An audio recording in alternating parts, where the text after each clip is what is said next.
Hello, everyone, and welcome back for How to Run Chapter 1, 2, and 3 of Spelljammer, Light of Xaryxis, also known as Part 1, Seeds of Destruction. I am your Dungeon Master, Kelly, and joining me today are the majority of our cast members. Amy is having some internet trouble, so they are going to try to fix that while we are doing this. Thank you so much for tuning into this episode where we're going to discuss how this episode, how these parts work, as well as what you can do to make it run a little more smoothly. Let's introduce ourselves real first. So like I said, I'm your Dungeon Master Kelly, he and him, and I'm very excited to be here to break down this module because I have a lot of things to say about it. Like I said, Amy's not here, so let's pass over to Christa. How you doing? I wasn't prepared. I was muted. I was eating chips and didn't want to crunch in everybody's ears. Hi, hello. Just share your chips. Would you like some? I would love. I would not like some, to be honest, but they're okay. I found them in my grandma's cupboard. We're working with what we got. Hi, I'm Christa. I use they, them, or she, her pronouns. I'm currently staying in my grandmother's house and raiding their cupboards. I play Francis Ponsoby, our gender fluid GIF cleric of zeal. Oof. I was just thinking about gender fluid getting spilled in the last game. There was a lot of crunching. All right, let's pass it down to Michael. Hey, Michael, how's it going? Oh, it's good. That bathroom break was fantastic because I got to go and refresh my beverage. So, ooh, fancy. Hi, everyone. I'm still me, Michael. I'm still going with he/him pronouns, and I'm still playing Wrek Felnar, the awesome monk, and ooh, a penny. All the day, your enemies will have bad luck if you pick that up. Mm-hmm. So I just saw on stream massive Mulj for a moment. Yeah, sorry. I clicked ginormous. I clicked do not show, and the then slime would I like guess to rage. Yeah. It's slime time, baby. All right. Well, wonderful to have everybody here. There we go. Now Mulj is in frame since Amy cannot be. All right. Good to have you with us, Mike. Let's pass over to Millie. Oh, crepes. Hi. I'm still Millie. I continue to play Tana Starbell, Disaster Princess, Astral of Exile turns Additional Disaster. My hoedown pronouns are they and them, or she and her, and I love you a lot. Hi. Oh, I love you too. And let's pass finally over to Kat. Hey everyone, I am Kat, and I'm still using she, her pronouns. And in game, I play Cheshire the Glitchling Druid. Ooh, fantastic. She doesn't look. She looks Druish. Yeah, she's something. All right. So today we are going to be talking about how to run Chapter 1. How are you all enjoying Light of Xaryxis so far? It's a lot of fun. It's a lot different. How so? How do you find it to be? I think it's really interesting. Okay, it feels like what we discussed earlier. The modules all feel very loose. Mm-hmm. And like there's a couple of things that happen. Do with that what you will. And I kind of think that's that's really neat actually. But I can feel that may not be what everyone's looking for in an adventure. This one having being in Netherdeep. Thank you for all those subs. Oh, sorry. Thanks. No, everyone, it's become a competition. Dare one up them. Yeah, exactly. Having just gone through Wild Beyond the Witchlight and having been in Netherdeep, this one actually feels like tight. Like this feels like almost on the rails, which is kind of nice, honestly. It feels a lot. I guess it is a recreation, right, of an old module. Is that what this is? No, it's not. It's not. It's a brand new one, but it's the revival of Spelljammer in general. Yeah, it definitely has a vibe of that less sandboxy, more like here's the thing to do, and there's not really a ton of else to do. It's like, this is the person you need to see, go see this person. Okay, they've done this for you. This is the fight you're in. Go see this person. It feels a lot more like that, which is kind of a nice break, honestly, and I feel like would be a good module for introductory players and a DM. there is so much room to dick around in this, just to put it bluntly, that like, because I'm going to show you a secret. Okay. So mind you, we are doing a how to run episode. So there are going to be some spoilers. If you are trying to not be spoiler for chapters 1, 2, and 3, basically until you get to the Rock of Brawl, maybe tune off until you can play through the game with your dungeon master. Send them over here to watch this if you want to give them some advice. We'll try to be funny, so even if they don't necessarily like need the help, they might enjoy it. Or if they're anything like me, they'll want to commiserate some of the things about the module. I want to show you this. So this is chapter 1, Astral Rain, okay? Aside from this great splash page, this is the entire first bit, the entire first session, from the moment that you start in whatever town you start in until you fly away. Ready? Okay, page 1, page 2, page 3. That's it. That's it. That's the entire first 5 hours of game, potentially. It literally is just, you show up, the crystals grow, you fight a bunch of blights, and then you deal with the trouble at the docks, and then you're done. Chapter 2, aboard the Star Moth, you meet people, you talk to them, and we're on page 1, page 2, page 3, page 4, and that's when the Mind Flayer ship shows up. That's it. That entire thing between flying off, fighting the Astral Elves, and thank you for all of the subs and biddies. Thank you. You're amazing. And then the next one, the Treacherous Salvage, is page 1, page 2, page 3, page 4. Oh no, I thought there was more. And look at this. Out of these 4 pages, there's a half-page splash, and a half-page splash. This is only 3 pages of stuff. I want to show you something, okay, that I think is very important, and I don't have it near me, but let's just put it this way. The same amount of game time in Wild Beyond the Witchlight is 6 to 10 pages worth of stuff. Like the same, like for a single session, they really, really push that. And so far, do you like this? Because it means that, like, to fill a full 3.5 hour slot on running this as a stream, we have to vamp a lot. Like, we have to, like, wing it a lot. Yeah. Do you like that? Yeah, I mean, as a player, absolutely. Yeah, it's kind of nice. I feel like it's a big advantage of a module structure like this, because I'm looking at that going, you know, if I was planning a module myself, I don't think I would write more than 3 pages for a session. It's going to have the important pieces, the setting information on the characters, like an overall plan of what you're supposed to do, but I'm going to leave a bunch of blanks in it. And it feels like they don't have a lot of overall what you're going to do. It might be nice to have more like things marked down for options on that. But it is quite nice to have such a flexible kind of thing where it's like, here are the highlights of this session. Go faff about and get there eventually. Yeah, like I really feel like one of my favorite aspects of this is because it's so lightly written. It really gives a lot of opportunity for A, you as a DM, and B, us as players to really just have fun with it rather than be railroaded into something that the book is telling us to do, which, I mean, we don't really railroad things anyways here. But it really doesn't like, it really leaves a lot of space for just fun, and I think kind of enhances a, you know, rule of cool over hard fast rules in the book. I think you're actually touching on something there. So with Spelljammer, there has been a huge outcry. For one, because of the Hadizzy stuff and how it's kind of like racially toned. We're not going to really touch on that. I would suggest if that part of the game bothers you, just take the revisions and write it out. Like just allow it to be written out. And I think we can all say, for those of us who, I know a lot of people who play the game don't care about that stuff. Those of us who do care can say, "Ooh, that was a big oof. That was a big oof." I cannot believe that made it through right the supposed inclusion teams that they're supposed to have. Like, yeah, that was wild.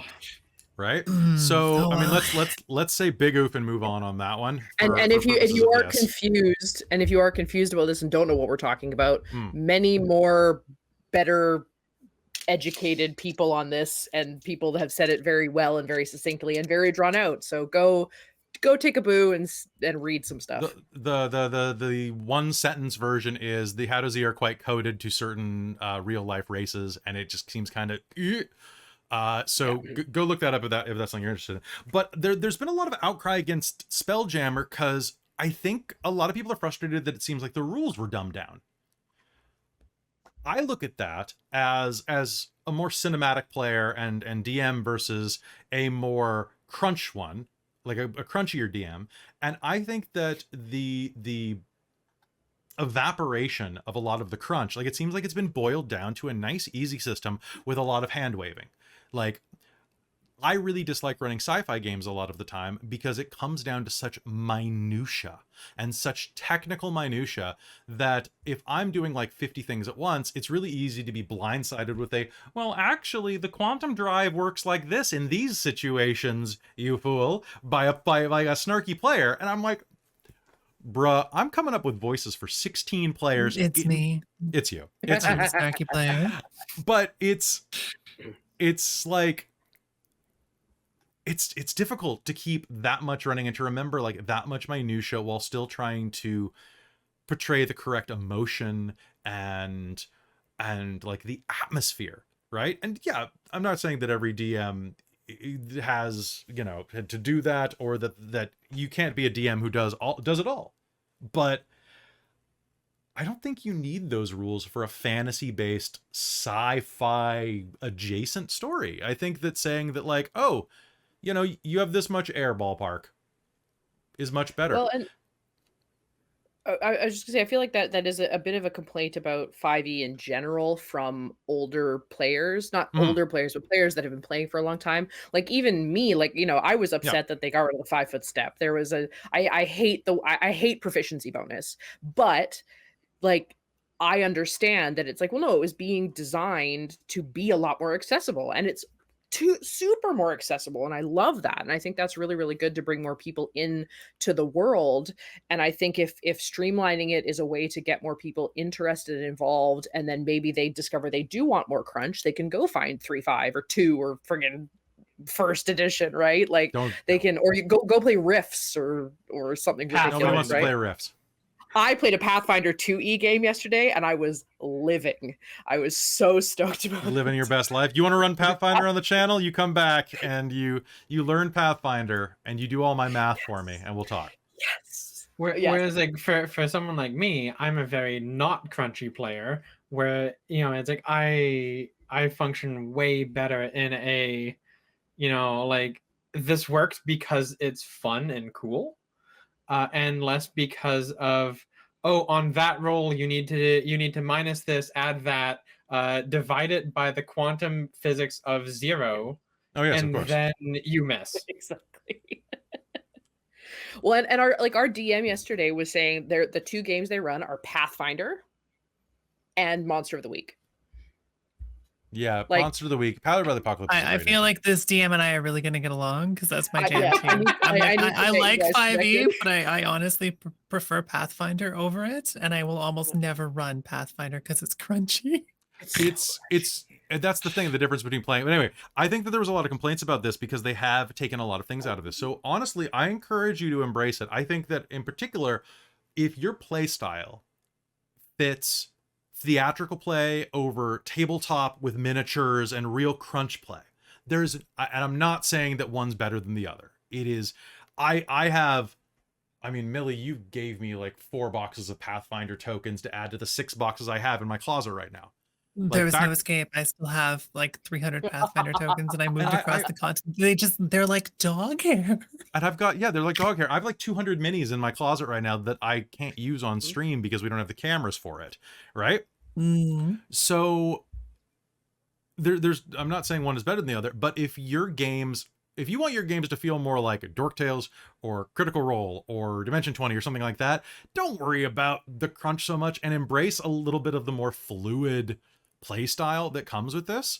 But if you want that crunch, like there are lots of modules that and like expansions for this that you can purchase right now on Dungeon Masters Guild, like digital copies of people who rebuilt from scratch all of the crunch from previous editions or play previous editions. They're still there. They're still out there.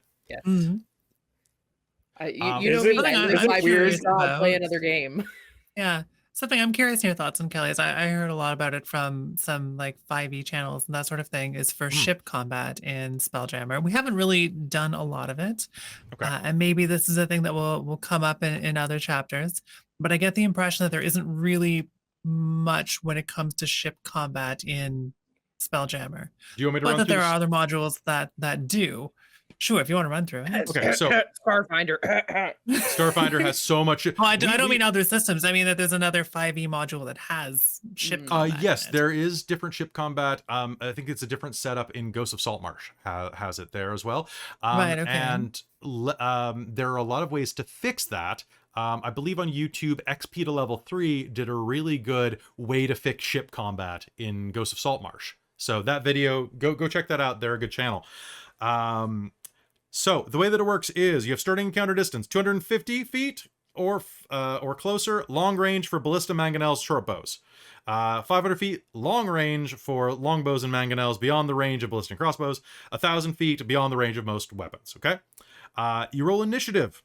So we use they encourage side initiative, which is a fantastic thing where it's like you roll initiative, one side goes first, then the other side goes first. It's basically ship A versus ship B rather than player A, player B, enemy A, right? Way better. And I've actually seen a lot of encouragement in various D&D channels recently saying that side-based initiative or opposite initiative is a way to speed up combat. And I'm willing to experiment with that in future games, like especially like homebrew games, where we roll and what you're trying to do is get highest initiative. And then you do tag overs and you're like, okay, your side goes first, then my side goes first. Who from your side goes first? Go. Christa and I were playing Pugmire over on Onyx Path this morning, by the way, and their system works that whoever has initiative gets to hand the baton to someone else, including an enemy. But if you do not hand it to the enemy until the end of the round, they get to go twice to make up for it. Oh, Yeah. that's So really interesting. It's a cute mechanic. So initiative, you do side initiative. Moving and steering a ship. You use the spell jamming helm to move and steer without expending their own. Oh, pardon, you do not have to expend your own action or movement. But the problem with that is according to the way that I've read this and according to the way it is presented, Kat, you could still like do your own actions and movement, but you couldn't get off of the chair. Yeah. Like, you have to be in the chair. So unless you're Professor X and like you're hovering around in it, you're a little limited. I think you could do sensory spells and things like that from anywhere on the ship still. It doesn't specifically say you couldn't, but I would allow it. On its turn, the ship can be turned and oriented so that all weapons aim and fire at any target within range, regardless of where they're situated on the deck. So that's kind of cool. So basically the idea is that like if the ship is coming in and like there's a guy down here and up here, the ship will make the adjustments to shoot because it's floating in a vacuum. So that's pretty cool. Boarding, when you're within 5 feet of another ship, the Spelljammer of the moving ship can maneuver it alongside to create a bridge. Okay. Beyond that's it. Then it's crashing. Some crashing rules, ship, and then it goes straight to repair rules. There are which we'll need next session. Which, yeah. By the way, do you want to know how bad I rolled for that? Oh, you rolled badly for that? Your ship is disabled for 15 days. So you get a long rest. Son of a bitch. I came out of that with 4 hit points. Oh. Shit. Oh, Like, you almost knocked Cheshire the heck out right off the bat. So good. Oh, that would have been good. amazing. And then of course each ship has its own weapon systems and things that you can use like ballistas, mangonels. There's also like a bunch of rules on air and gravity. The basic idea is that your gravity plane cuts directly through the center of the ship. So gravity is down when you're on the top part, gravity is up when you're on the bottom part. And you have an air envelope that is a certain degree away from your ship, about 180 feet, I think it is. The air quality gets stuck inside of a place when your air envelopes overlap with each other. They have some very brief rules for what happens if I'm in an air bubble of toxic gas and you're in an air bubble of sweet minty baby's breath. There are rules for what happens when our air bubbles interact. okay. There are rules for overlapping gravity planes, which are my favorite rules in the entire game. What they are is when you have two vessels that come into each other's contact and their gravity planes interact, the one with the more hit points has the gravity plane, which means that if you are hitting each other, if something causes trouble between you, the one with the more hit points overrides the other ship and suppresses it as long as they are in contact. And that is usually like when they are touching. So if you ram another ship, you can cause all of their crew to fly in a weird direction, theoretically. Which is great. That's kind of nice, actually. So I get from that, it feels to me like someone who wanted to take the setting, but not necessarily the adventure, could probably still do, space pirates shooting space cannonball ballistas at other ships and blowing them up and all of that stuff in this. Like, it feels a little bit simplified. I don't know if there's like space cover or space terrain, but I think it's really. 5e. You can invent that stuff with advantage and disadvantage just fine. There's space fishing. I do like space fishing. I'm into that. We're probably about to do a lot of space fishing to not die. Like, there's a lot of stuff in here. Well, the problem is as well is that there are a lot of people who are thinking about this a little too literally. Wild space and the astral sea is in fact the astral sea. And if you fall overboard in the astral sea, you don't need a vessel to travel once you're in the astral sea. You can propel yourself by thought alone at a speed of 5 times your intelligence score. Oh, whoa. It's awesome. It's so good. Yeah. See, Christa knew this, and so it was a little metagamey of like, I'll jump off a boat. Why not? Well, but here's the problem. If I'm not mistaken, so the way it is, the astral sea is everything, and then wild space systems are bubbles of space inside. So your wild space system might not work that way. Sure. But between the systems, once you get outside of the area of effect there, and it's just the astral sea, whatever. Just go, So yeah, hello. Got somebody else in the chat who is running Spelljammer for a month and a half. So if you're looking for our version of the game, you can always check our YouTube, by the way, youtube.com/dorktales, where you can see past episodes or listen to it on our podcast or watch it on Twitch every other Sunday. But like, there's a lot of ways to really enjoy this. I think that I can see why people are frustrated. It does need a little more crunch, I think, but not much more, and not much.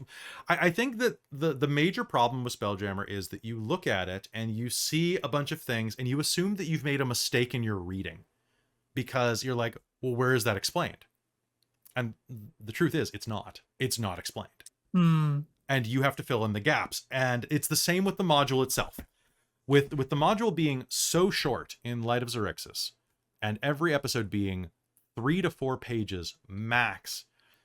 Someone in the chat just said the drawback to the short chapters is having 2 weeks to prepare or to repair your ship with no padding to fill the time. And that is true with this. There is no padding between if the character. So I'll give you a quick example. This is from part 2. This is from today's episode. Okay. So this is a slight spoiler for chapter 4. Okay. So you get attacked and your ship likely gets disabled. They do not have a little bit of flavor text for if you win, but your Spelljammer succeeds their role. They just don't. They assume that Hastane is going to die, probably, but that your spelljamming vessel is disabled.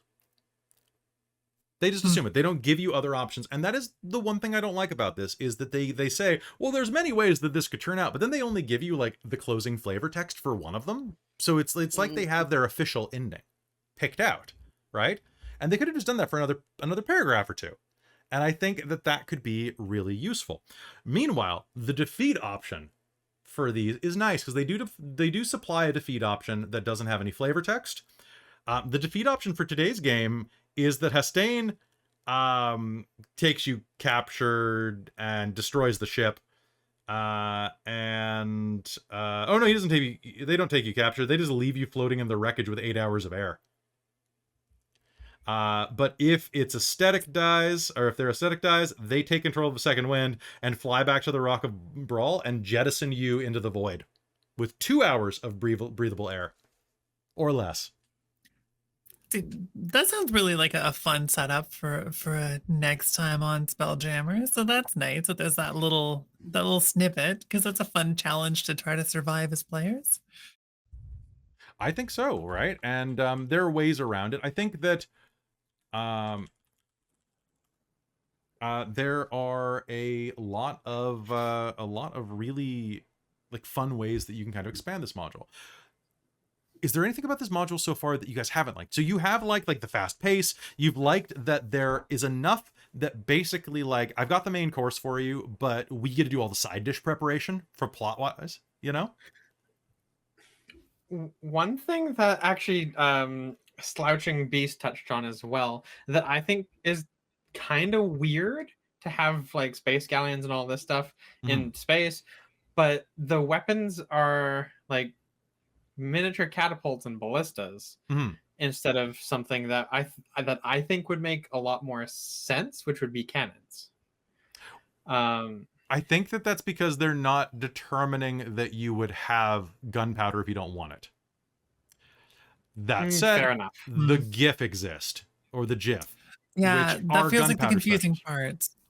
Well, and Yeah. you can see that in episode 1 because I actually stutter a few times when we're doing ship combat, and I'm like, oh yes, they have cannons. Yeah. I mean ballista, apparently.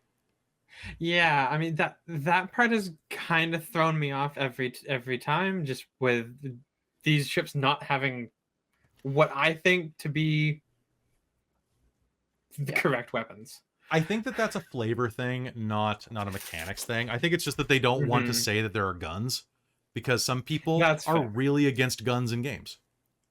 Accurate, yeah. I mean, it could be nice if they included a note, though, or something like that, where it's like, you know, we are including this entire group of beings in this universe that specialize in firearms. So you may want to think about including them in your game, and you could switch any of the weapons on ships out for a mortar or a cannon and keep the same stats. Just change the description. Like, that sounds great. Slouching Beast just put something amazing in the chat right now.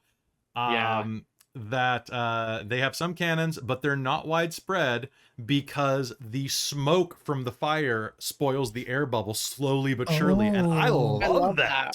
That is really, really cool.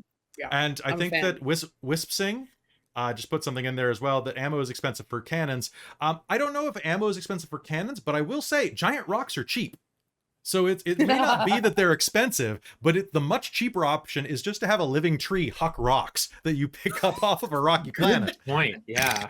You know, rocks are free for the most part. It could be a momentum thing too. If once you start firing off cannons in one direction, it's like the enemy's on this side. Suddenly you start launching the ship sideways in the other direction.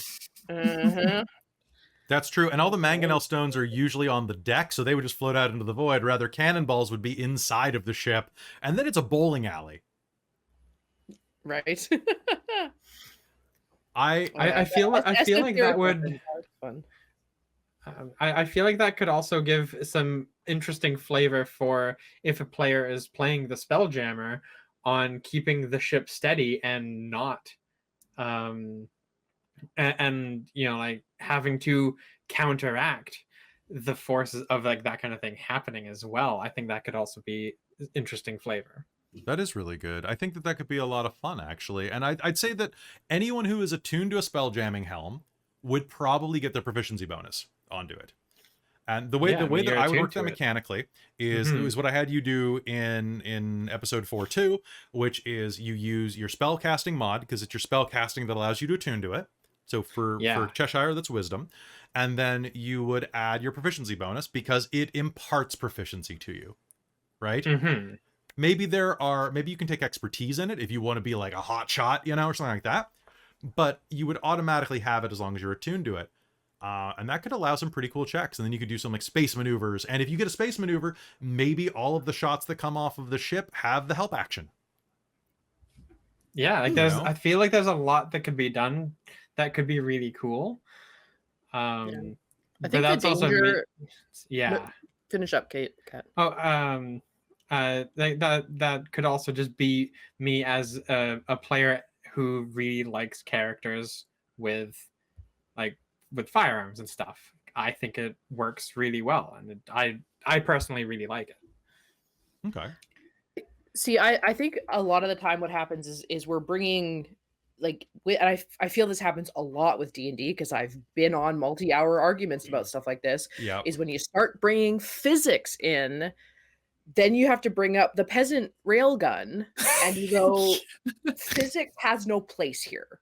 Yeah, okay, it has it on magic. very minimal things, but there is no physics in this world. And so like, I mean, Muselch, might pronounce that wrong, saying I'd love to have more esoteric weapons on ships, like a magic missile gun. Like, yeah, that sounds super fun. And someone also recommended having a like gunner position where like you get proficiency because of that. We spoke about Pugmire. We're doing kind of a pirate campaign with that, and there's ships positions, and each position gives you a different knack that like allows you to do things, and the gunner gets proficiency and advantage on shooting the guns on the ship. So yeah, having something like that is in there as well. And again, I feel like this is where D&D is going, is it goes in this like everyone's doing their own bloody home rules anyway, so let's give the absolute minimum because everyone's going to make it whatever they want anyway. But I mean, yes, and there's the other direction that like you spend all this time making this really cool character, and then you're like, okay, I can destroy everybody in hand-to-hand combat. It's going to be amazing. And then the gun comes out and destroys the enemy. And you're like, well, you didn't really need me then, did you? That's why the boarding party thing is way cooler. Yes, it's way more fun. Yeah. Yeah. And then there's an argument in the chat right now breaking out about physics right now, which is interesting. I mean, there should be some. Yeah, I think that we're not saying there's no like gravitational physics or like basic fundamental physics that allow for a narrative to happen, but it's that and it's one of the arguments about 5e in general. I think is I had a big problem with it. I was in my Shards of Nirn, my big homebrew game, the DM PC that travels with the party tried to cast a wall of fire against a wall once to block a flying enemy from attacking. And you can't, because it specifically says they actually have written into the spell that it must be on a horizontal surface. It cannot be on a vertical surface. It has to be on a flat horizontal surface.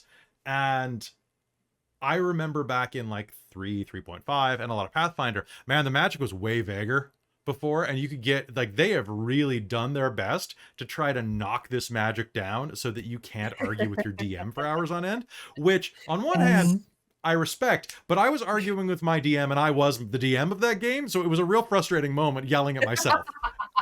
We're like, what I remember that. Well, I remember that was amazing.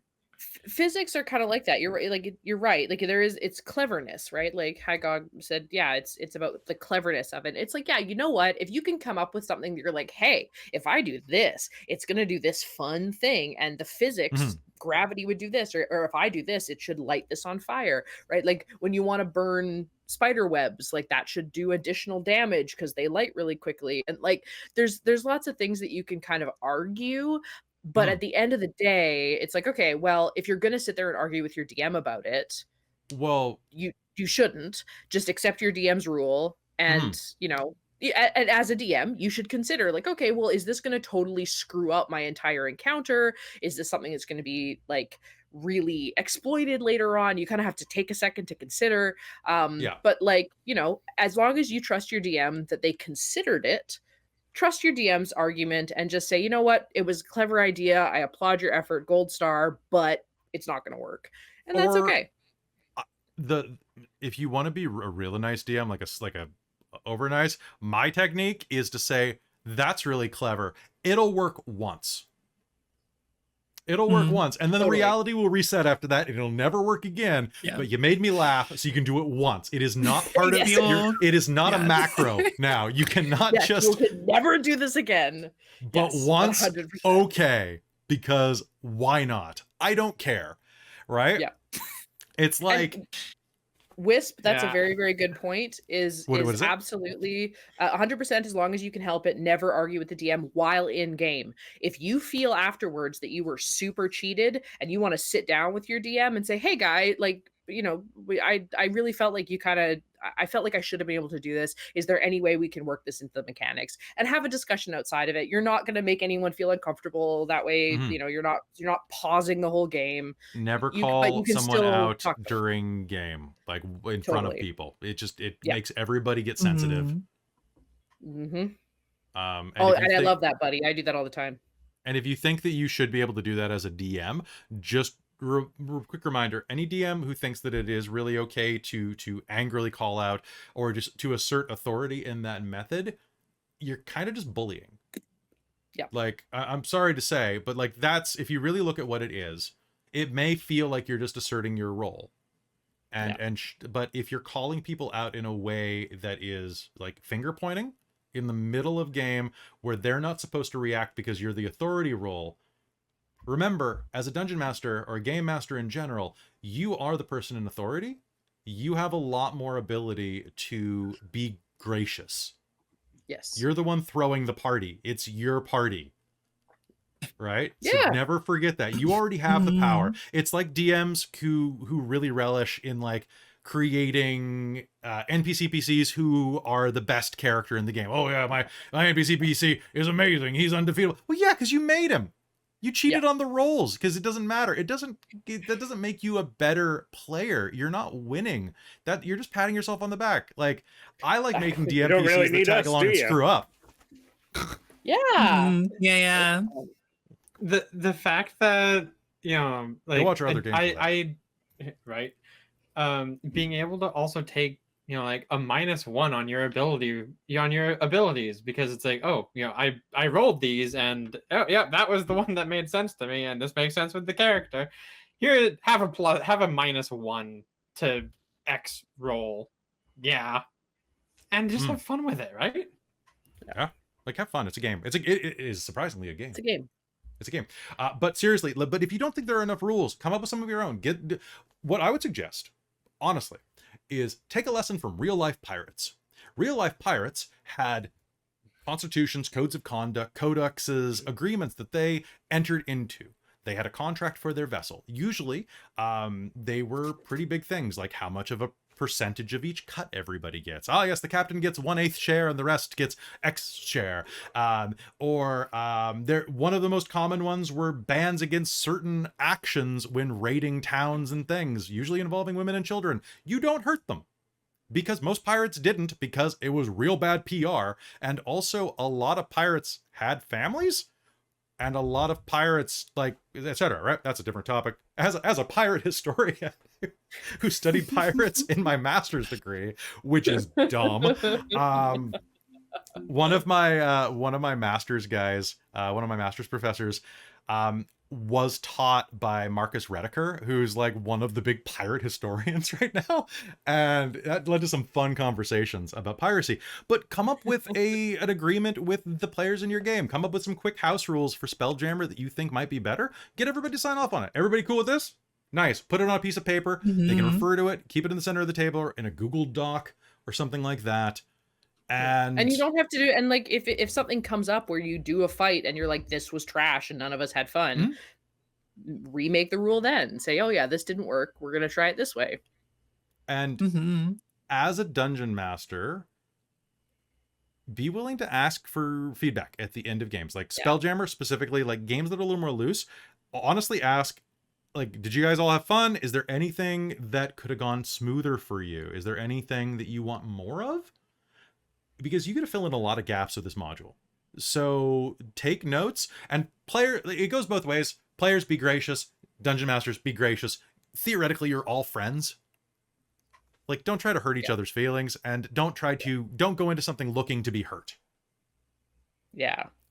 Because I know I went through a phase of that when I was first running games back in my like early 20s, where like I get butthurt over easy stuff, and DMs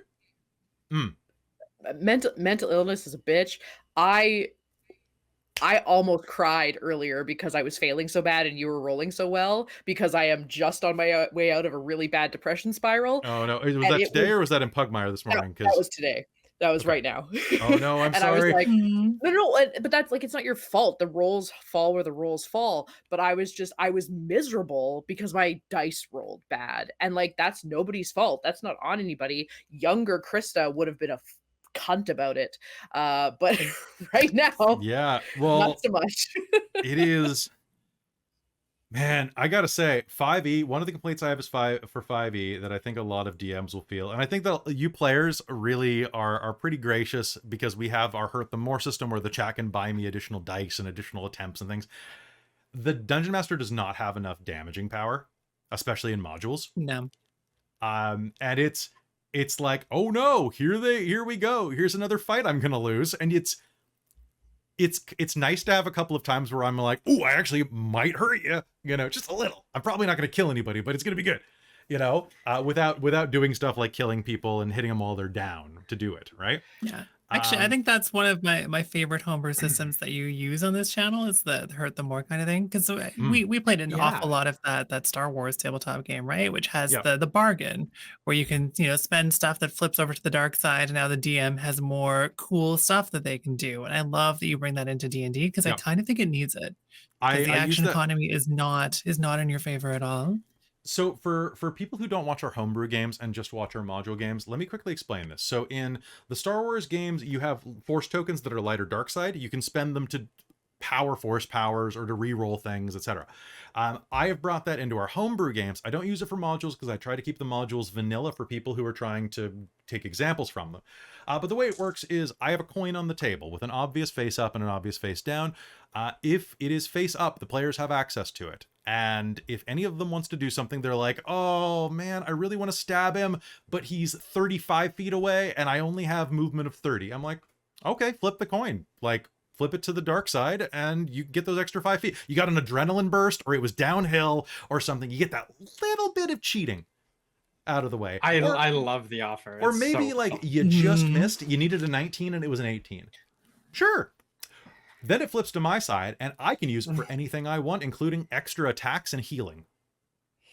It's way more powerful when I use it, but an entire table gets to use it against me to tweak the rules. So it means that it lessens a bit of the tension between you and persnickety rules, especially if you're doing Mind's Eye Theater, where the DM's like, oh, well, you're 61 feet away and your spell range is 60, right? So having that mechanic's really good. I recommend a coin that is very easy. I have some from Lindorm that are like, they have like a raised D20 on one side, so it's real easy. It's a great mechanic to add to your games though, to raise tension and to make it communal and to encourage your players to like ask for a punch on the chin. Like, all right, give it, come on, do your best, right? Type of thing. Yeah.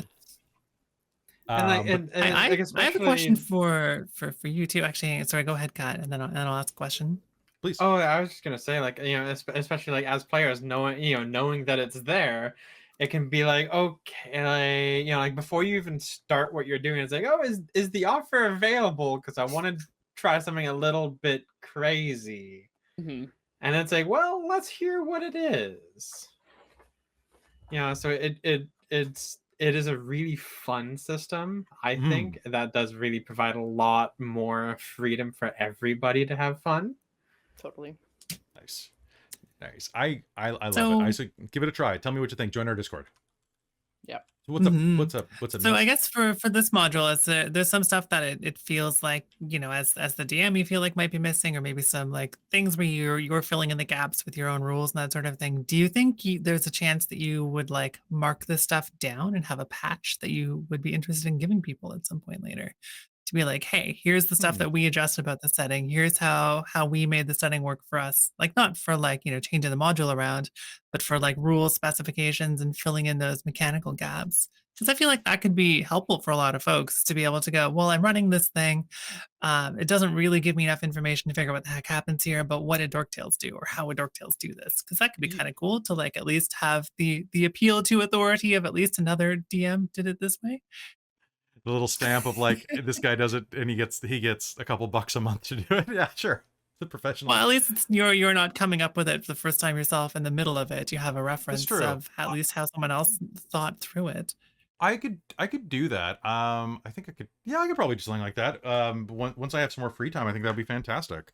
Yeah, And then I'm you can not. I'm always, not specifically asking you to do it. I don't feel like you have to. if I was just curious if it felt like something you would be inspired by, I could or absolutely, I feels could absolutely necessary. put that up on our Patreon or put it up on Drive Through Mm. RPG or DM's Guild as a pay what you want. You know, Kat, I think we need to make those rubber bracelets. WWDTD. what would Dorktails do? What would Darktales do? Or God. just WWKD, and then it kind of just looks like you mistypoed the J. Oh my god. Oh Uh, my god. Right. WWDDD. Yeah. Yes. So let's go through the individual chapters and let's talk about what we liked and disliked about that. Okay, so chapter 1, Astral Rain is, as the adventure opens, the characters are going about their daily business in a bustling coastal settlement. They suggest that you start it in, like, I don't know, usually Toril is what they've been going with for 5th ed. We decided to make our own little town and set it. I like to bring my homebrew world into every module in some way, just to be like, yeah, it's as official as yours is. Shove it, you know. Yeah. I put it at the beginning of Curse of Strahd. I put it at the beginning. What's that? Witchlight. Put it at Witchlight. By the way, you missed it, but Isaac made an appearance in the last episode of Shards of Nirn. Oh, really? They're in a place where it's a giant treasure vault, and they've got like curiosities from everywhere. And in one, Robin reached into a cupboard and pulled out a snow globe that was Rime of the Frost Maiden inside of it, and she shook it up, causing the snowstorm that almost got them killed in episode 20 or so. And later, they I forget, was it Kat or was someone was running through and grabbed a miniature. Oh, what was it? It was the miniature walking in, and like the inn at the end Oh of yeah, the that road. was me. Yeah. That was you. So it's this inn with feet, and like as your character's holding it, the door opens and this albino lion walks out with a cup of coffee, looks up at this giant elf girl, and goes, "You know what? Nope," and goes back inside. Goes back to his true love, the soap bubble. Back to the suit true love. So bring your own stuff in as much as possible. Like, have fun with this. Have reoccurring characters on vacation in this seaside town.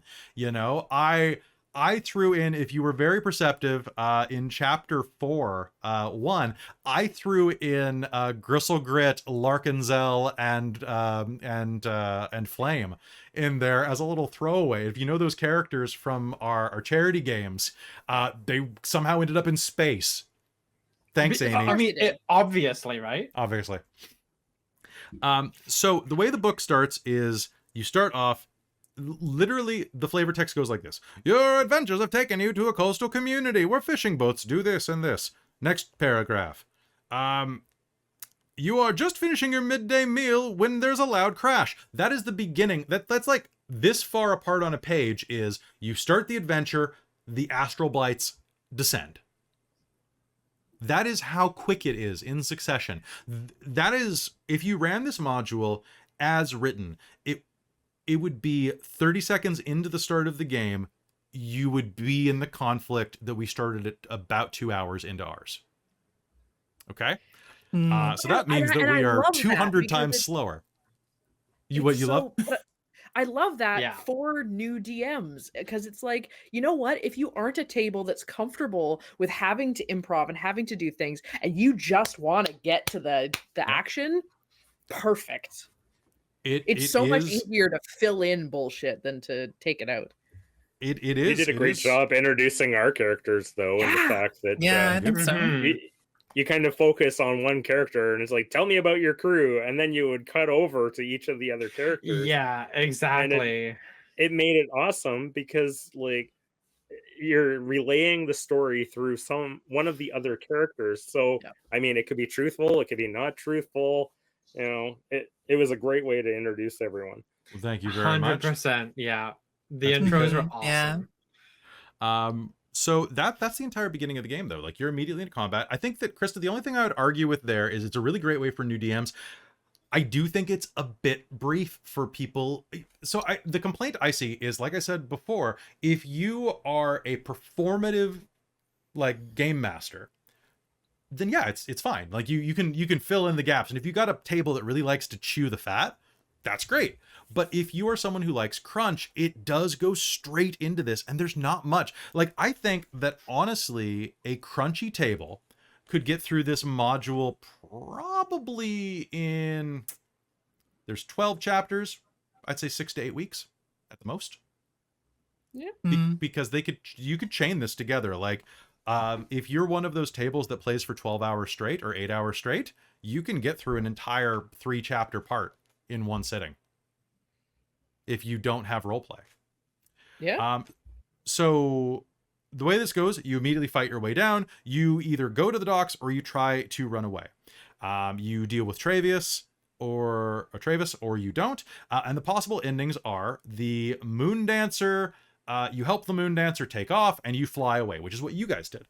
The alternate example is if the characters don't make it to the docks, Captain Sartell reveals her identity to Travis and negotiates a deal with him whereby she takes command of the Moon Dancer in exchange for delivering them to a safe port. As soon as they set sail, Sartell orders the ship to take flight and rescue the party. Travis and his thugs are too stunned by this development to interfere. Wherever the characters happen to be, Sartell finds them, which I love it when modules say that, where they don't argue. They just, no matter what, that character is there at that time through some happenstance. You don't have to, the characters don't have to know it's off camera, right? Mm-hmm. And then it goes, a great shadow falls over you. You look up and see a mighty galleon floating in midair, its sails ruffling in the breeze. A rope ladder tumbles down from the ship's side to hang mere feet above the ground, and a face appears over the side of the railing. Need a lift? Asks a sailor you met earlier, which is also a good way to do this. I do think if you have a persnickety argumentative table, there is a third ending that really sucks, that some players likely have set up, which is the I run away from it. I run away from it. I run away from it to everything. And then the ship shows up to help you, and you're like, I run away from the ship. I don't trust her. If you're a player listening to this video, and that is the choice you would do, you're not making it more fun for anyone, including yourself, are you? Aside from your little giggle fest. Explain Scooby-Doo rules. Oh, your Scooby-Doo rules. Scooby-Doo rules. If you ever watch Scooby-Doo, you notice that Shaggy and Scooby run away from problems, okay? You are able to run away from any problem. If you play a coward, you must have a Scooby snack. There must be something that another party member can do to cancel your cowardice. Or that the DM can do. You must have a Scooby snack. A really easy one is to have an attachment to a braver character and be like, well, zoinks, I'm not gonna let Tana go in there by herself. Zoinks. You should not. She will die. She will die. 100%. Yeah. Now, mind you, if all hope is lost and you're obviously going to die, if you're up against something like a gazebo, then run. Obviously run. Well, yes, obviously. But always have Scooby-Doo rules. Or there are two ways that you can do Scooby-Doo rules. The other one is to have an agreement with the GM that if you run away from a problem, you expect to be dropped right in the middle of a worse problem because of your cowardice. That's what I was thinking with that. Mm-hmm. Was like, oh, you ran away from this problem? Yeah. Welcome to Hurt. Yeah. Welcome to Hurt. You are now being hugged by the mummy, and the mummy's going, "Arr!" And now you're married. Yeah. Oh, great. That. And now you're a parent because you married a mummy. Oh, no. It's awful. Goodbye, all my subscribers. Mummy? Sorry, mummy. Yeah. Hello, mummy. Okay, so chapter 2. So in chapter 1, you guys liked it. It was streamlined, it was good, and we got to play around a lot. I thought the Blights could have used a little more differentiation. I made them more Borgy, because originally they're like silent little blah, and I made them the whole like your light will be added to ours like type of thing. Because I was like, let's play with tropes, let's have fun. Okay. Yeah, I thought they made them more interesting for sure. If they didn't come with any of that and it was just like mysterious crystal dudes coming after you, that's not. They got to do something. They got to do something. Yeah. They cannot talk normally. I added that because it was fun. Okay. So chapter 2, you are on the Moon Dancer. You are aboard the Moon Dancer. They make a big point of you meeting Flapjack, and if you exclude Flapjack from your chronicle, your campaign, or your game, you're a bad dungeon master because he is the best character. I'm joking, in case you can't tell. But please include Flapjack. Look at him. Look at him and tell me you don't want him in this game. Include a He's so flump precious. He's so precious. in every game you can include a flump. Also, don't forget that flumps can't talk; they are telepathic. I forgot that for the first like 20 minutes of his appearance, and then because I was having too much fun speaking like a flump, which just it's so much fun. Maybe that's the noise that it makes. It's wiggling in your brain. Right, yeah, you know how it is. All right. So from there, you learn about space. It's a great little exposition chapter. Then you get attacked by elves. Okay. So some things that I changed up in the elf fight. So the elves show up and they board your ship and they're like, "Hey, we're here for trouble and we want you to surrender to us." Originally, the priest of the ship does not come out. He's not written to come out. He exists, but they don't assume that he comes out. I wanted to give you guys more of a fight because you rolled these guys because my dice were so bad. So I decided they were going to come out. The Hadozee that were working over there were not under a good deal, we'll just say. So they were very willing to switch sides. And besides that, there's a lot of stuff here about, honestly, one of the problems I have the most with games is that there's often, and something that came up in the earlier game 4-2, was capturing people and asking questions. So why are you fighting us? A lot of times you just mulch people, and then afterwards you're like, probably should have asked him who he was. Yeah. Right? Yeah. Why are the elves coming after us? Are they the baddies? Are we the baddies? And it would I think that your elves, they must be British, because that's the law, right? They must be British. Perhaps you could make them German because they're very uniformed and they're very space villain. So you could definitely have the elves showing up like this, which is also good. It has to be very creepy. But those are the approved accents from corporate. You don't want them to be Roman, just full empire?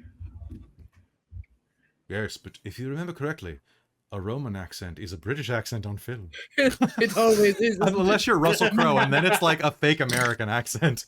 Yeah, exactly. Oh, no. He That used is- a what are fake you- British. Yeah. Well, because he's Honor and Australian, glory, right? my So he would have been friends. fake. Yeah. It was a weird accent, but it worked.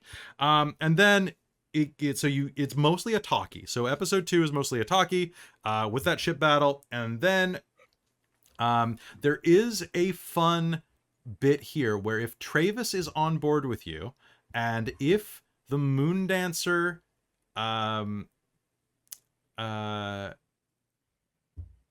if you go over to the Moon Dancer, Travis will try to steal the ship from you while you're off ship. So if you have brought him aboard the Moon Dancer and then you board the elf ship, he'll try to mutiny and take it and just fly off while you guys are fighting. So that's pretty good. I like Travis. He's a dick, and I think you need more characters like that. I'm a little sad that Captain Sartell leaves you so early. But Yeah. there are a lot of really good NPCs that were written in this module that you haven't seen yet, like Commander Crux, like akin to Commander Crux, because you have met him. Some characters that show up in the next 2 sessions are some of my favorite module characters I've ever read.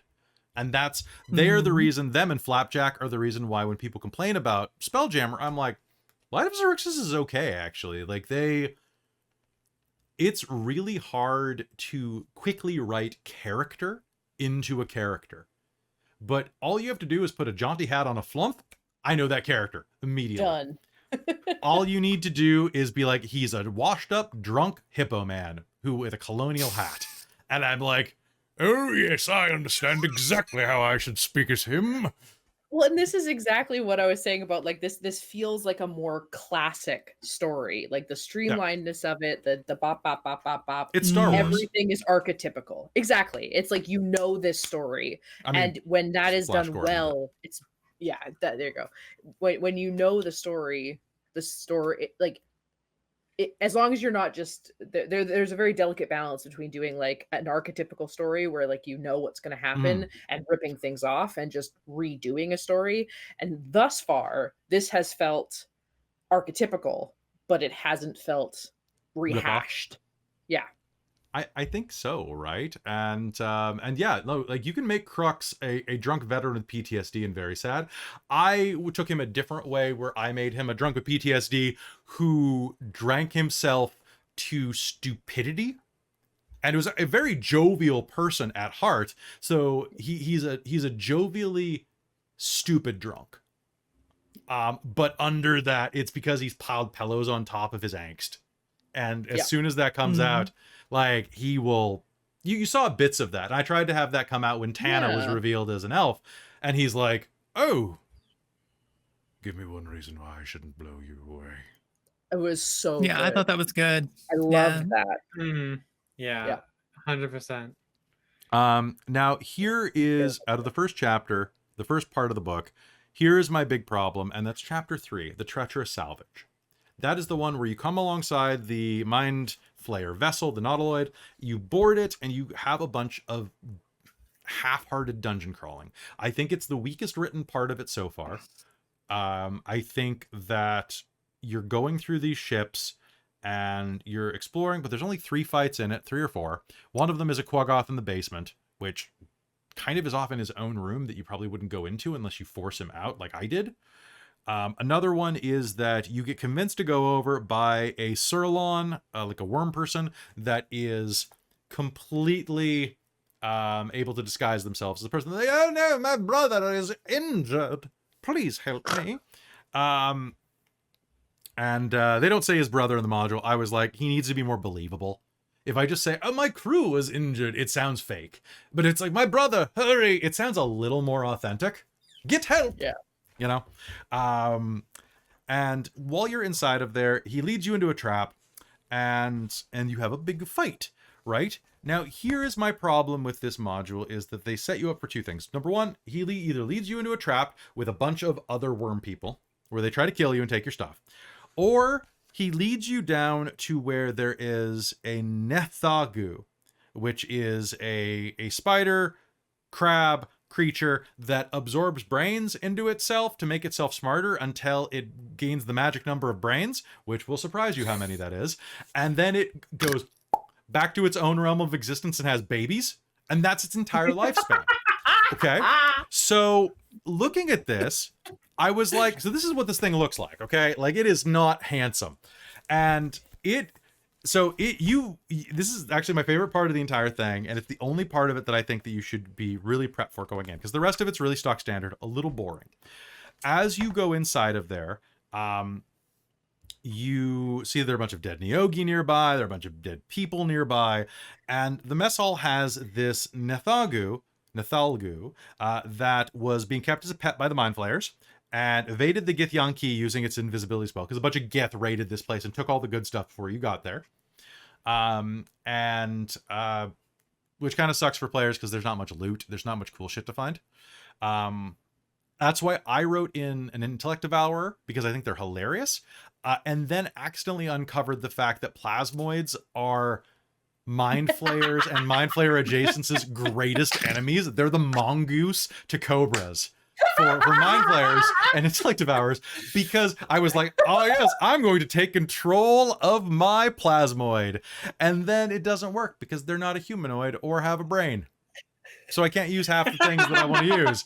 And it was the greatest moment of the entire game, where I was like, you're just immune to everything and I can't stop it. This is wonderful. And then they ate the brain. Sometimes you have to laugh. Sometimes you just have to laugh. Yes.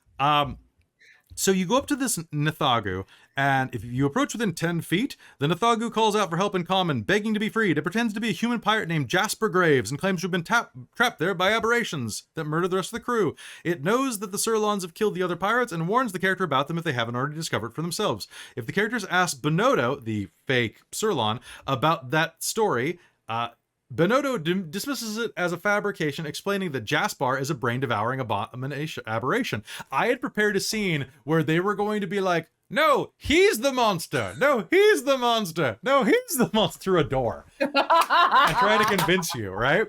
But you'd already killed Bonotto by the time you got down there, and so you just called out, and he's like, can you help me out? And then you're like, yeah, we'll help you out. And he's like, oh!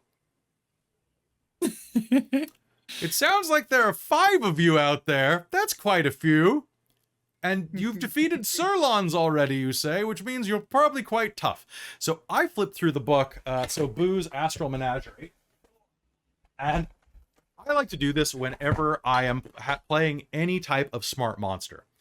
I flipped to their section, and I went, okay, cool. What do I need to know about these things? Like from a cultural standpoint, just a nice quick look. And I look at them and I go, okay, they're pretty strong. They're pretty tough. They have an intelligence of 12, which means they're smarter than a lot of people I interact with on a daily basis. They have a wisdom of 11, which means that they're not likely to cross the street without looking at least one direction. And they have a charisma of -2, which can be chalked up to the fact they are hideous. Right? So they are also chaotic neutral. They are not evil creatures. So they are sentient, chaotic neutral creatures.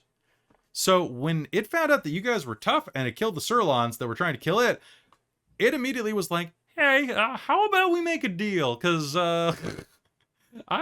looks may be deceiving. Right? And it worked. And you guys became friends. And I think that makes a better story.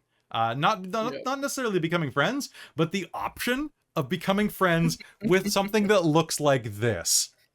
Yep. Right? It's so good. Yeah, like it really feels like something they put in there to be like, it's an inevitable combat encounter with maybe this cute scene before you get into the inevitable combat encounter with it. And I love how you played it, where it's like, let's not, let's not judge each other on appearances. It's like when you know you're ugly. So, well, and the best part is like that coming to all of us, that when we built characters for Spelljammer before we got the module, we all built Spelljammer characters and then found out we don't start in the astral seas. We start on a normal planet. And we're like, okay, I guess we'll all just be misfits. We were just a land of misfit toys. It was great. It was. I mean, it's even better that we identify with Jasper. Yeah, like after that whole thing, it was like, okay, well, how does my character come into being? And it's like, well, we have a fantastic artificer in the world of Elos. That, I mean, he was young once too. He probably made some stupid things. Exactly. Stupid thing. Just make a companion bot. Oh God. Right? Yeah, literally.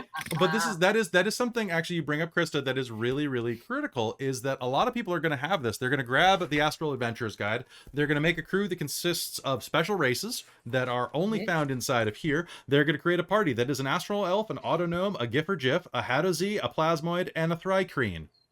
Which is, I hate that word. I always think Thykeen in my head. I thought it was Thykeen, but Thrycreen.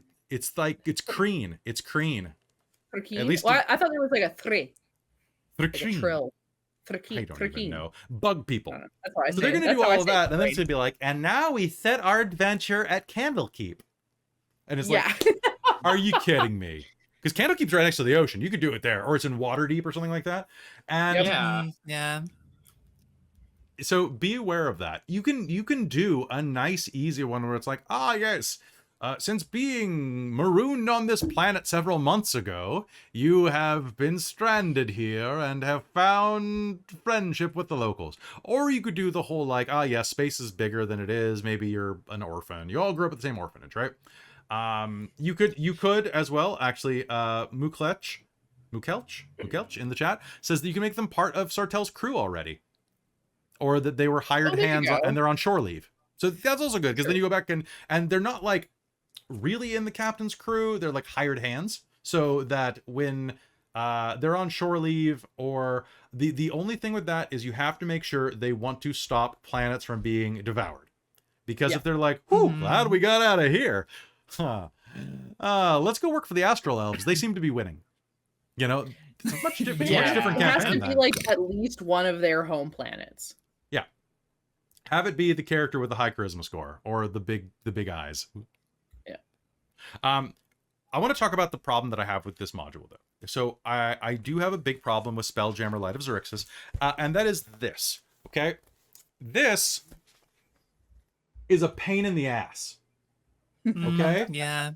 Because as it stands right now, as a dungeon master, during the last episode of my homebrew game, I had 21 books out because I was running off random charts to see what would happen because it was a nightmare scenario and I did it to myself.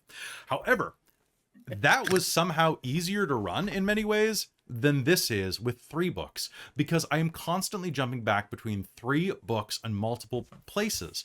I always have at least 5 to 10 tabs open on a side browser while I'm running, because the modules are trying to cut down on print space, so they're not repeating a lot of rules.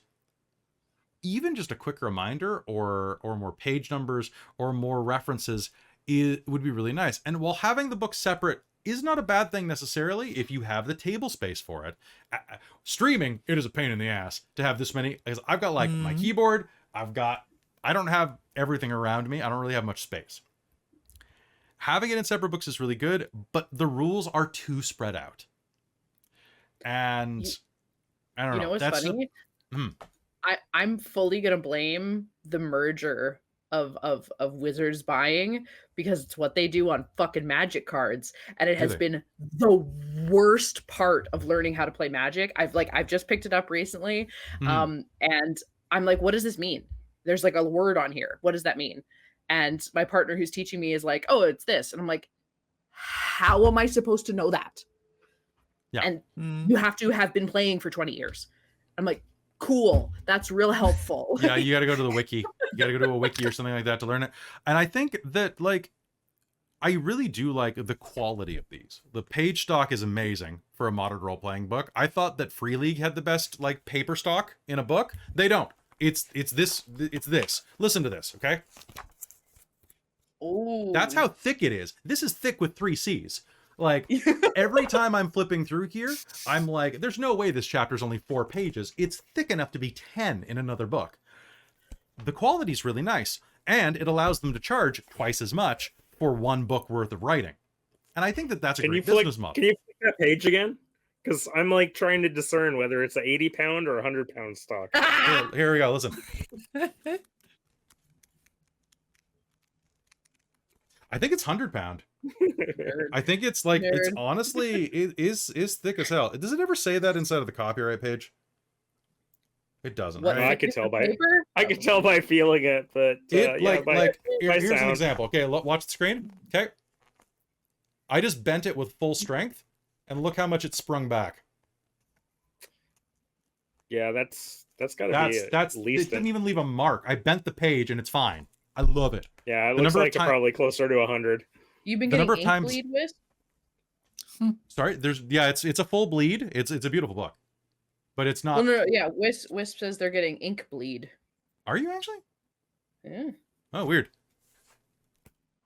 Oh, no, I haven't had any of that problem. And my so for running game, I have not also had any transfer. So if you look at one page from where I've highlighted things, there is no highlighter bleed to the other side as well. Which is, I cannot say the same in Call of the Netherdeep, which has, like, the highlighter will go through the page at times, like it will in cheap textbooks. Right? Wild. I know. I like it, but having 3 separate books is a lot to juggle. I feel like, I don't know, I would have liked it a little more streamlined somehow, or, I mean, maybe it'd be easier on D&D Beyond. I just feel like everything's spread a little wide. Maybe that's just me complaining. And maybe having 3 books is the best option, because if it was 1 book, I'd just be jumping back and forth in the same book over and over, and I'd be pissy about that. But when they reference like another rule, do they say like, see such and such book or such and such page right there? Or do they at least have an index at the back where it's like, go see wherever? So when it's a monster, they have like it bolded, like swarm of insects. And if it is not in the monster manual, Bonotto is a Surlon ringer. See Boo's Astral Menagerie. A page number would have been nice, but okay, cool. It's alphabetical. I can look it up pretty quick. But it's for little rules. I guess my biggest problem is not. So okay, you know why they do that, right? Why? They do that because they expect you to get the full set of all the books, and if you don't have the full set of all the books, then you're like, okay, I don't know what all these rules are now. So It's to eliminate like selling copies of the books after market. So the thing is that you can't buy these individually, Mike. For these, it comes in a 3-book set only. So they're able to charge twice as much. I think this I have no problem with. I have no problem with having the module and the monster manual separately, because then you're like, ah, yes, of course. But it's when you have to have the base rules for the system on top of your player's handbook, it just feels like book bloat.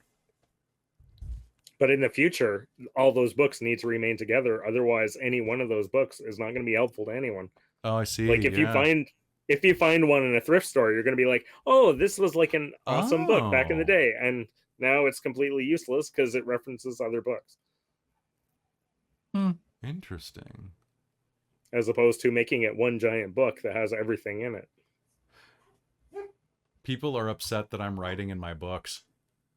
As a book collector, if I find writing in my books, it's top notch because it's individualized. It means something. It meant something to someone. It's been loved. So here are the two things. Page. So for those of you who are upset that I write in my books, I only write in these books. I only write in my modules. I don't usually write in margins of any books. It's true. I do it for 2 reasons. Number one, I was all the way through Rime of the Frost Maiden, and through that book has more than 400 plastic tabs in it because I was not highlighting it. When I finally went, screw it, I can't afford to keep buying tabs at this rate.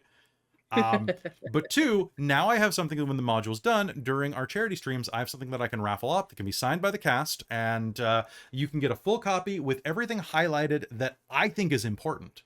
So you already have your prep work done. It's like when you got the textbook in class that someone had written all the answers and stuff in, and you were like, oh.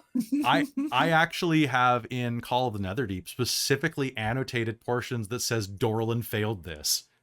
Yes. Oh my god. And things like that, just to make it, just to have little notes for whoever gets this eventually. So that's awesome. Yeah, if you want a copy of it, hit up our charity events.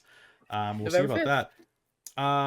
So we're gonna wrap up in a couple minutes, but the last things I wanted to say is that it's a lot to handle. I think Mike, the planned obsolescence is pretty interesting, and it's rough.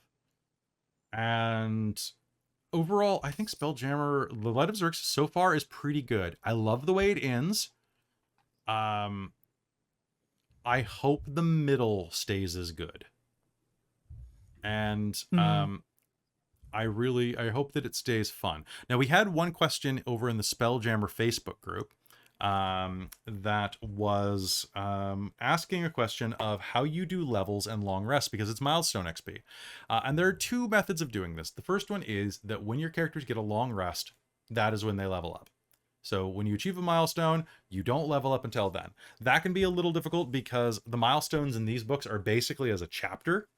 So you level up for the first bit, you level up to level 5 at the end of, or pardon me, you're level 5 at the beginning of part 1, you're level 6 at the beginning of part 2, and so on until your 8th level. The part 2 ends with you getting to the Rock of Brawl, or part 1 ends with you getting to the Rock of Brawl, and that's a good place to level up. You guys rest on from the Nautiloid until you get to the Rock of Brawl. Cool, done.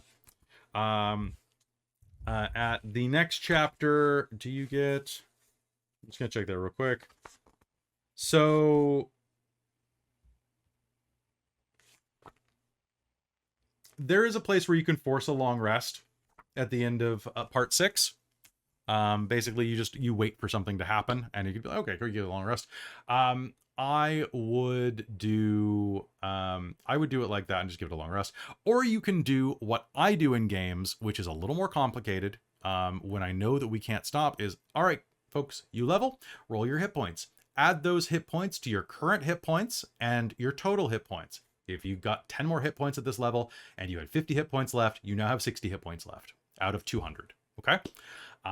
You then gain all of your spell slots, you gain everything, but you don't have access to them until you long rest. If you are someone who gets things on short rests, maybe you get them then and you just work it through. You come up with a method that works for you. That is if people level up inside of dungeons, which I do not recommend. I recommend honestly having it so that you only level up when you have time to rest and reflect. If you can level up around a pivotal event, Wrek is a great example. Wrek should go train to level up. Like, he should go have an anime montage where he's punching trees and stuff like that. Francis should go pray away the gray in his hair, and once again add some just for thems to freshen themselves up. Tana They should don't have hair. not visibly. I mean, Cheshire needs to commune with nature or the stars. Tana, warlocks are one of the ones who just your patron like FedExes you someone a level. Yeah, basically like, all right, like, you know what? Worthwhile Don't use investment. universe planar surfaces. So you get like a starlit tentacle opens out of a box of nowhere. And just, are you Tana Starbell? Sign here, please. Sign here. I've got a message for you. Your eyes only. Unholy power. Just the Skyrim courier. I've got a message for you. It's just the it's literally just the Skyrim courier. Is it a briefcase and you open up and a golden glow comes out of it and and no one knows what's actually inside of it? That is absolutely true. It's your soul or diamonds or something. Wispsing asks, can you give me some ideas on how a sentient psychic moss colony how to use a sentient psychic moss colony my druid grew. For now, I'm planning on killing their treant of the living ship and having moss take over the treant's body. That works. That sounds great. I mean, that sounds pretty rad, actually. Mm-hmm. Why don't you just awesome. You could also I would use say that also sounds like a great villain to, accidentally lose control over and to take over a ship that you fight, like, depending where you're at in the module. Moss also likes being in the dark areas, so have it get into all the stores and eat up all the food and water and stuff like that. Mulj levels up by getting angrier or eating things, Amy. Amy's asking in the chat. Oh, yeah. So if you have that sentient moss table, you actually have a bypass for one of my problems with player killing people. Because what if the moss spores get into a corpse and then bring it back to life and then exposit all of the things that they were supposed to know had they interrogated the body? Because the moss is in its brain and it's like, yes, the astral elves are attacking because of this. What else did you learn? Not much. The brain rotted. It was delicious, but I got their last thoughts, which were of these plot details. Fair enough, yeah. I'm going to keep this body for later. And then use a blight or a plasmoid stat line for the moss. That's the best typo, Amy. You have to eat more Bryans. You have to eat more Bryans. Well, as I always say, the brain is a chunk of bacon fat inside of your head that named itself and made a typo because it thought it was Brian. Correct. All right. So anyway, folks, that's what we have for this How to Run. I would suggest talk with your players, come up with a bit of backstory, have some fun with it. The characters are on a wild adventure, so definitely have weird stuff. Play the Star Wars card, have strange music, have weird food in space, invite new scents, sights, sounds, and species into their lives and have a lot of fun with that. And then the last thing that I want to tell you is that if you haven't heard about it, I'm not sure if it's just on Spotify, but there is an entire album called Spelljammer, Jammin, that is available, and it was written specifically for Spelljammer, that is available for you to use in your games. And it has, I think actually we're allowed to use it. I think it's open access for anybody to use, even streaming. Nice. But it's got like Magic Sword, who were the guys who did the Thor Ragnarok trailer song on it. And it's like, it's prog rock to really get you in the mood. So check it out, Spelljammer. And it's free to use. So, or if it's only on Spotify, then it's not. But I think it's on YouTube as well. So have some prog rock in the back of your games. It'll really help. I heard if you play that album while simultaneously watching The Flash Gordon from the 80s and you turn off the volume, it actually merges fairly well with the entire story. I mean, I might be confusing albums, but I'm pretty sure that might be a thing. That is Exactly. ridiculous. You actually, it may be. Should we skedoodle? I think we should skedoodle. So, folks, take care of yourselves. There's a link in the chat right there if you are watching us live. A Nerdist article. Just look up Spelljammer soundtrack. And you can find that. It's got 7 songs. One is called Love is the Disaster. And one is called Space is a Place. These are good titles for things. Very good titles. Folks, thank you so much for tuning into this episode. We'll do another one of these after chapter 6 and after chapter 9. Nice. And after chapter 12. With that, thank you so much for everything and for watching. If you like what we do here, please be sure to like, subscribe, smash the bells, and join the Patreon if you haven't already at patreon.com/dorktales, where you can join the likes of our world building patron Shulton, our divine producer DM Michael Gray, our demonic producers Soul Omen and Precarious, and our princes of the Patreon, which are of course Terran, Amberthist, Aeolus, Cubby Gummy, Trizelta, Buddy, and the Traveler. And with that, thanks so much. We'll see you around, folks. Next time we have some Space Jam, I guess. Delicious. Spelljammer. Great on toast. Oh man, I could have made like a Only Space one Jam man would give me Spelljam the thing. Space Jam. Use your secret stuff, Mike. Goodbye. I got to make a T-shirt graphic now. We'll see you next time. Wrek secret Bye. stuff.